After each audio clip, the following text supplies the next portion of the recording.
Вітаю, друзі! Хто дивився відео по цьому монітору по ремонту, той вже впізнав, значить, ось він я. Всім привіт. Не знаю, тут уже не видно. А ось тут гарно видно скотч. Ось скотч, ну тут трошки залишилось. Показую, як легко і просто відмити двосторонній скотч.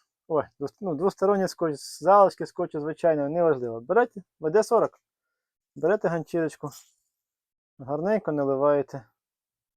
І отак от намастили. Сюди, там де у вас є скотч. Можна прямо обережно так трошечки сюди лінути. Головне, щоб не потекло. Лієте обережно, щоб не текло. Ось так налили.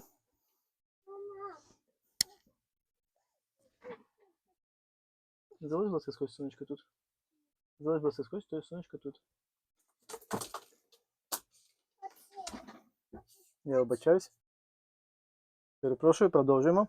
Сімейні трапези.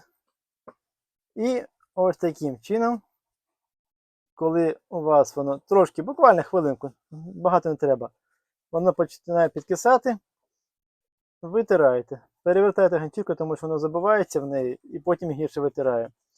Але ганчірочка у вас повинна бути гарно зволожена, як бачите, початки так більш охайніше виходить. Витираємо ось тут. Краще, ніж змивка ліфетних плат. Це я по досвіду своєму вже кажу. Можна її взяти, перевернути. Опа. І далі витираємо. Звісно, обов'язково після цього треба буде протерти насухо, а потім протерти чимось, що зніме залишки ВДшки. Це зрозуміло. Тут навіть не треба оговорювати, це ясно. Але як бачите, стає монітор в рази краще. ВДшка вам не попортить пластик. Ну, принаймні, у мене не потраплявся такий пластик, який не портився би ВДшкою і не відмивався без з нього. Так, от таким чином. Просто трете і витирайте. Давайте я зараз візьму суху і покажу, як воно виглядає, коли сухеньке.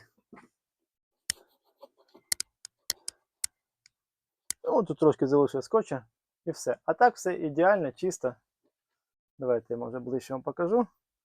Бачите, ось це місце трошки залишилось. І ось де я витирав. Тут я насухо ще не протирав.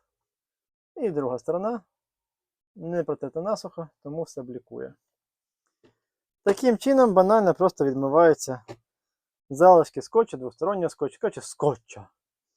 Наразі що? Дякую традиційно за перегляд, подобаєчку, підписку і коментар. Слава Україні! І до зустрічі!